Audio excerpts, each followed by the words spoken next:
kemarin yang sampai 3334, 3320 kalau nggak salah tertingginya, dan itu nggak bisa tembus 3320 ke atas. Waduh, saya pernah merasa ini, waduh ini kayaknya udahan lah ini PTRO, karena ya saya yang lihat flow-nya. Nah, sedangkan misalnya ada saham lain yang flow-nya lebih bagus, ya saya akan pindah ke saham lain tersebut gitu. Dan jujur memang melelahkan. Karena kita harus pindah-pindah terus. Betul. Tapi seandainya dengan market 6 bulan yang lalu ya, ketika misalnya contoh nih, ada sebuah saham misalnya contoh Pani ya. Pani lagi di drive ke atas, bagus kan, flow-nya bagus. Ya kita cuma fokus di Pani aja tuh bisa make money tiap hari. Ya kan, mau scalpingan bisa, mau buy and hold masih bisa. Ya kan begitu. Tapi dengan sekarang nggak bisa. Kita harus kayak kutu loncat aja. Kalau memang mau make money ya, make money untuk harian ya.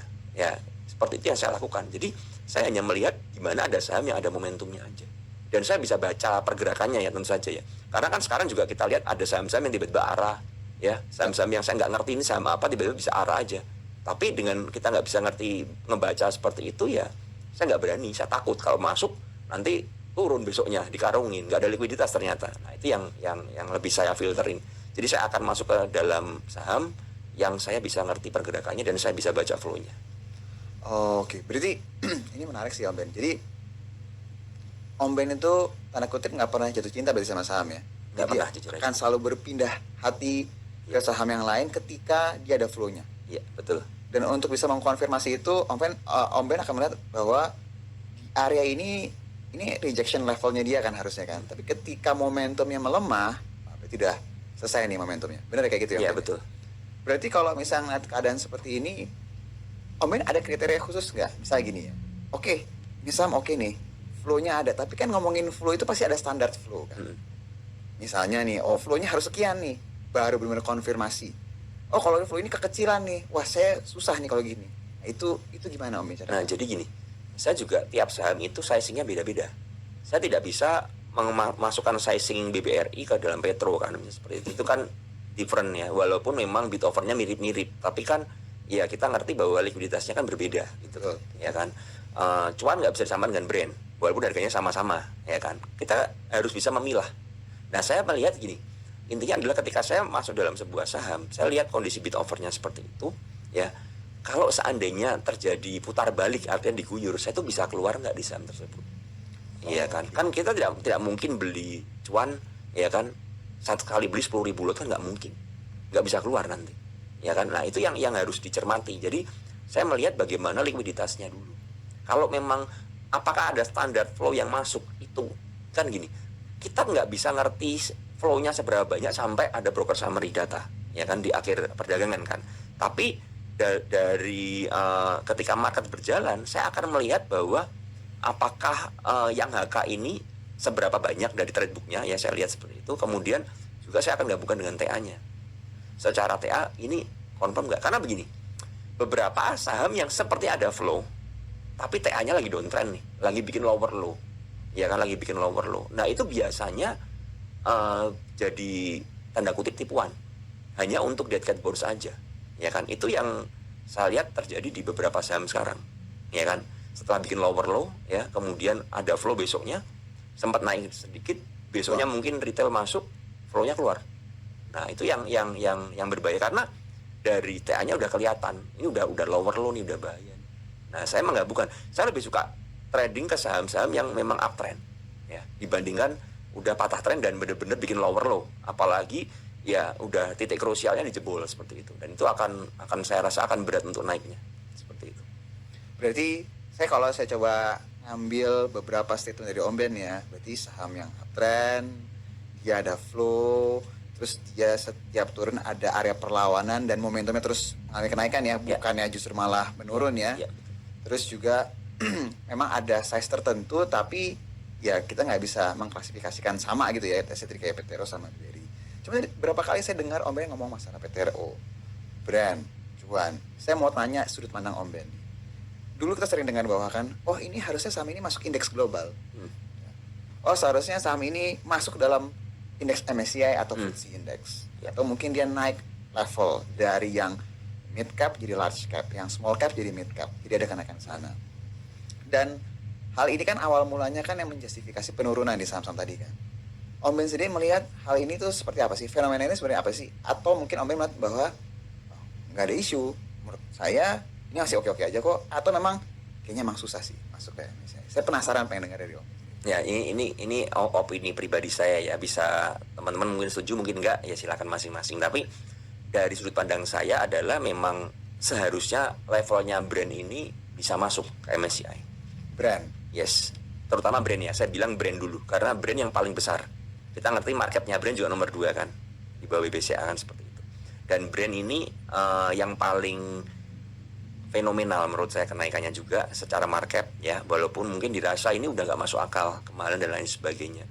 Tapi yang saya mau lihat adalah usaha dari emiten ini untuk masuk itu dalam setahun terakhir ini luar biasa banget. Harus diakui ya. Harus diakui karena saya pribadi mencatat ada 3 kali ya kalau nggak salah ya, 3 kali dia dari 6.000 ke 12.000, kemudian ARB ya kan.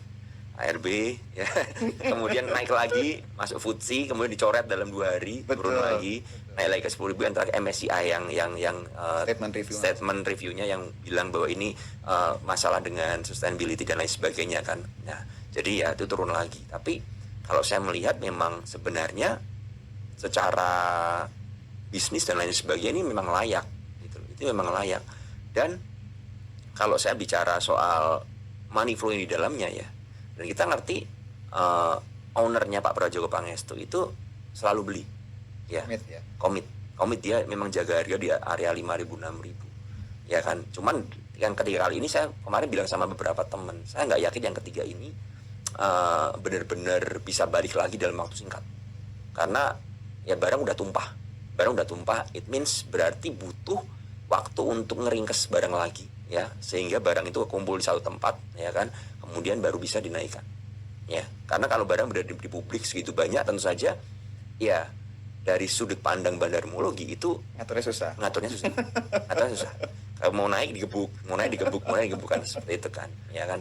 Dan kalau kita lihat nggak ada cara lain dari emiten ini untuk bisa mendistribusikan barangnya kecuali ke asing, karena levelnya udah gede ya kan, ya. Dan sebenarnya menurut saya sih saham ini layak untuk masuk ya, terutama brand ini ya, untuk masuk ke MSCI. Tapi ya kita mungkin ya ada banyak faktor kan ya, yang kemarin ada masalah free float dan lain sebagainya yang menurut saya ya agak bingung juga. Masalahnya kan free float itu kan udah tercermin dari awal ya kan, dari IPO udah open. Jadi saham ini sebenarnya udah open, tidak ada pemalsuan menurut saya ya, tidak ada pemalsuan data yang ada, udah dibuka semua.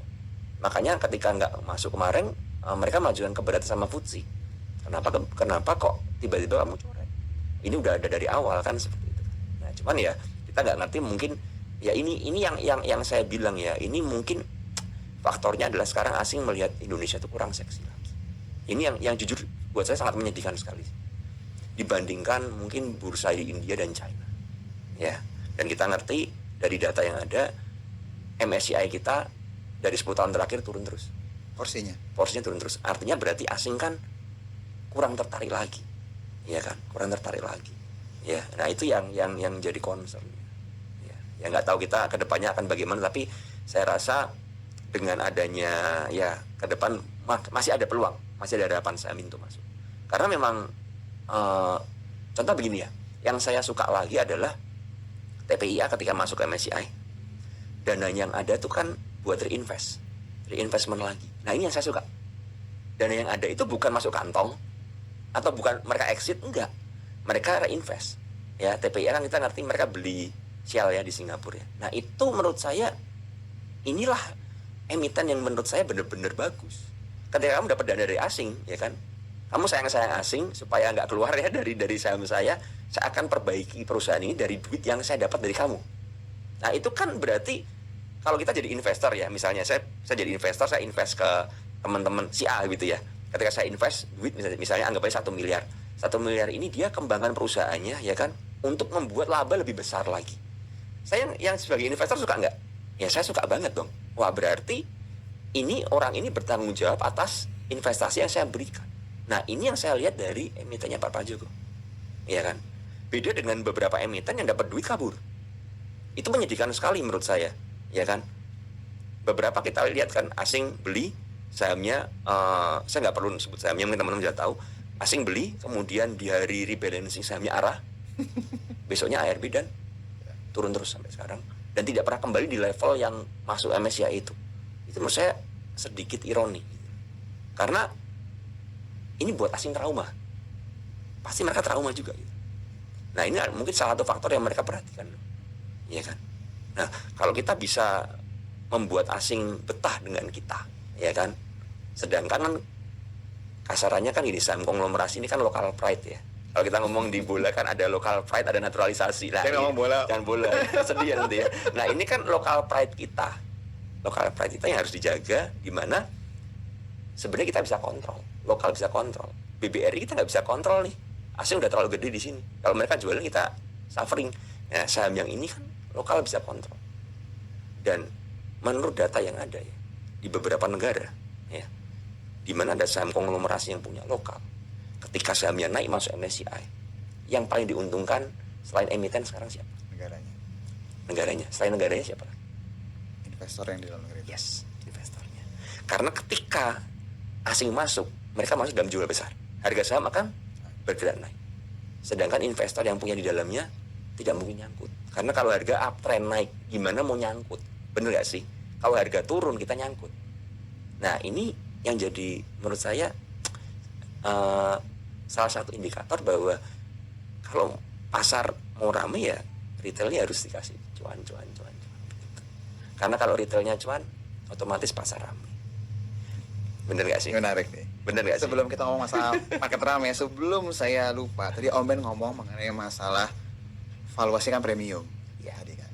Ya, dia bukan bisa masuk, atau mungkin bukan gara-gara valuasi premium ya, tapi untuk seorang Om Ben ini melihat dari sisi valuasi nggak sih? Atau dari sisi fundamental Om Ben juga memperhatikan atau enggak sih sebenarnya? Jadi begini, intinya begini. Fundamental yang saya pelajari ya, itu kan saya belajar di market. Karena kalau dari textbook memang jelas ya, fundamental adalah ya mungkin PBV dan kawan-kawan. Tapi saya memperhatikan di suatu konglomerasi itu bukan PBV dan kawan-kawan. Itu just murni flow, ya kan. Ketika asing masuk ke dalam sebuah saham konglomerasi dengan flow yang besar sekali, ya kan, berarti mereka melihat dong, ini saham ini berpotensi. Karena begini, tidak mungkin ya orang dengan duit gede masuk ke dalam sebuah saham tanpa analisa. Gak mungkin asing iseng.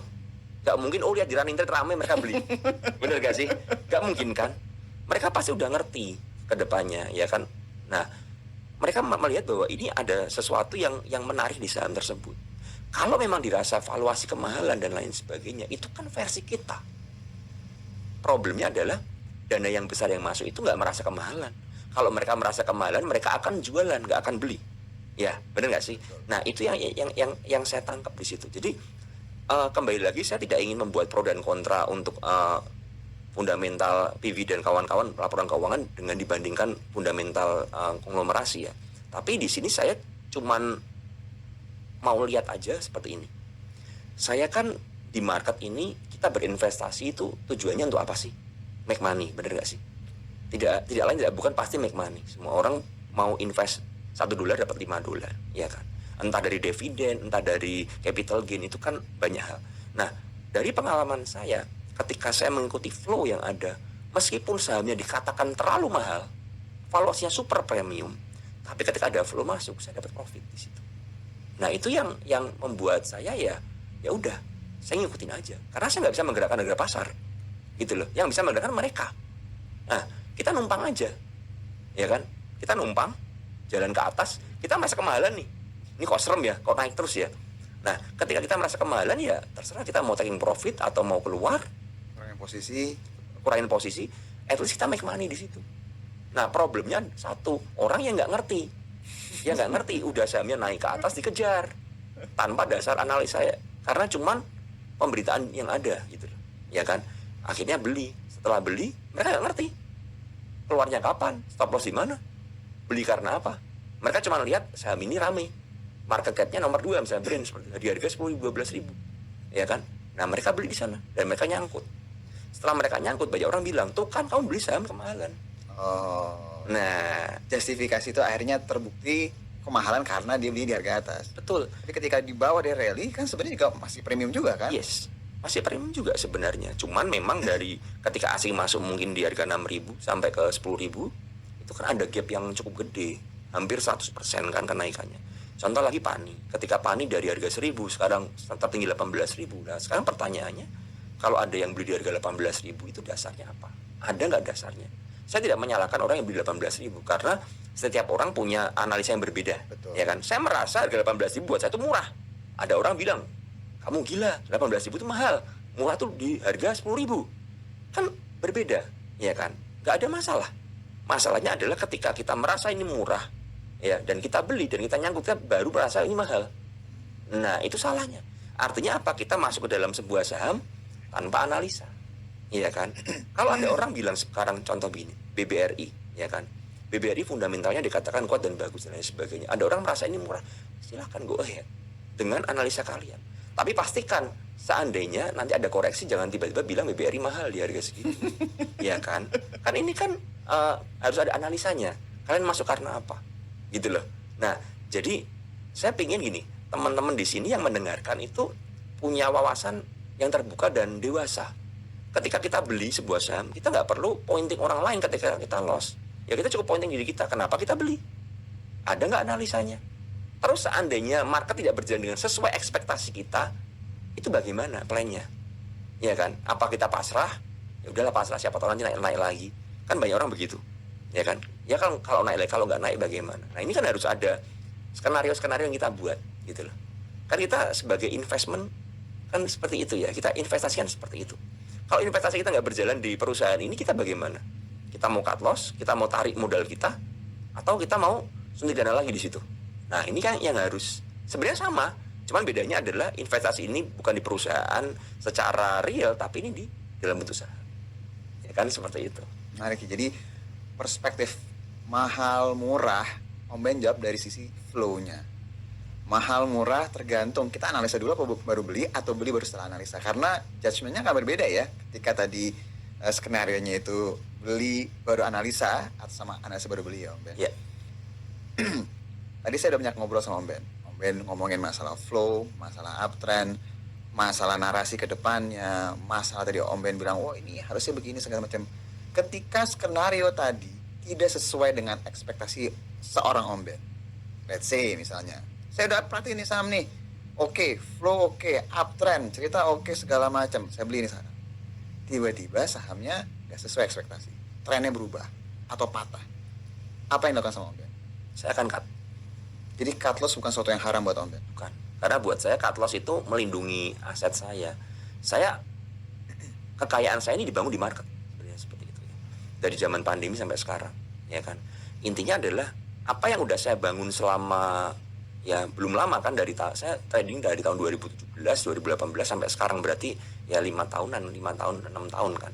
Nah, apa yang 6 tahun yang saya dapat di market, ya saya nggak pingin hilang begitu saja, ya kan. Itu yang pertama. Jadi saya ingin melindungi capital saya dong, kan begitu.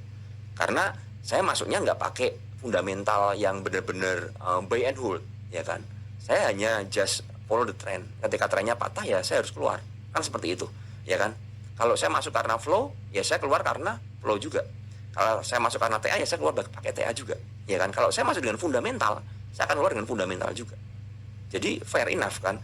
Jadi jangan sampai teman-teman itu masuk pakai flow, pakai TA, keluar pakai fundamental. Itu akan bleeding banget menurut saya.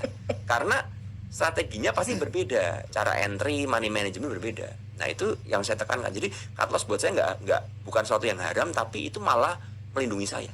Ketika aset saya aman, saya punya psikologis aman, saya boleh kalah hari ini nggak apa-apa. Saya besok akan cari balik, akan lawan balik di market, ya kan? Karena buat saya it's about journey aja, journey. Saya pernah mengalami di pandemi waktu COVID, saya itu cut loss tuh 60% dari porto saya, kehilangannya ya. Lossnya itu minus 60% dari overall porto. Jadi uang saya benar-benar habis. Tapi dan itu terbukti ketika saya cut, waktu itu saya stres, market recover, saya fight back, saya dapat lebih dari apa yang saya hilang. Artinya cut loss buat saya bukan sesuatu yang menakutkan. Yang menakutkan adalah ketika kita mau fight back, kita nggak punya senjata. Ketika market recover, kita nggak punya duit. Nah, itu yang saya khawatirin. Orang lain happy cuan multi bagger, saya BEP. Bener gak sih? Betul. Nah ini yang problem. Betul. Orang lain jadi kaya, saya sama aja. Nah itu problem buat saya. Jadi menurut saya cut loss adalah sesuatu yang oke lah. Selama ya kita bisa ukur semua. Oke, kita balik lagi ke market Om Ben. Jadi kan Om Ben bilang market sepi, likuiditas mengering, dan mungkin aja banyak, mungkin my friends juga yang nonton, benar nih, ini saya nih yang beli di atas kemarin nih. Tadi kan. Mungkin ada my friends yang ngerasa itu seperti itu ya. Berarti artinya kan bisa dibilang probabilitas banyak investor transaksi mengecil. Kita udah lihat lah dari net transaksi. Ini harusnya ngapain sih Om Ben? Supaya orang tuh balik lagi kepercayaan dirinya, terus juga orang-orang balik ke sini. Mungkin investor asingnya juga balik ke sini lagi. Terus juga mungkin tadi Om Ben bilang MSCI kan turun terus nih porsinya. MSCI, Indonesia udah oke nih, kita tambahin lagi deh porsinya. Dari sudut pandang Om Ben yang paling simple, paling sederhana, yang paling applicable supaya balik lagi itu confidence level. Kita mulai dari investor di Indonesia dulu deh. Ya. Apa yang kira-kira bisa dilakuin? Om Ben? Kalau kita ngomong sebenarnya begini, investor kita itu sekarang dalam posisi juga pesimis, ya kan? Kita nggak bisa pungkiri kalau ketemu teman-teman saham wajahnya nggak ada yang nggak dulu nih, gimana bro? Wih saham gue Baker gimana? Nyangkut, ya kan yang itu kan Udah lama nggak denger Baker ya? ya udah lama nih nggak denger Baker cuman kotos-kotos ya kan, yang ada apa cut loss ya kan, yang ada aduh gue lagi wait and see nih. Jadi itu yang terjadi kan.